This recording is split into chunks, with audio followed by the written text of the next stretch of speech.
যে আমাদের গন্ধ ঠিক আছে না আবার করে হালাই কেন ওই আগে আমি যাই সে যাতে গিয়ে ডাক দিই হালাই বাগানের চিবা যাওয়া আগে তো এটা সারা গেছে তলে দি দুই ফাইটাম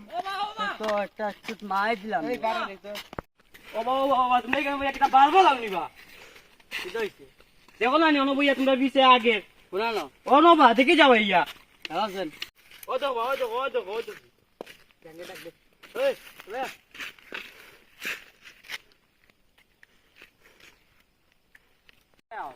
আমি কি তাও না কি তারে আসতে গাইল দিলি পেশাব করেনি কে কি তাও ঘুমানে কিতা মানে কি তা বুঝাস না রে আল্লাহ আল্লাহ আগে আইছে লোকে গন্ধ করে আগে আসতে না কি তাও তো আগে আইছে গন্ধ করে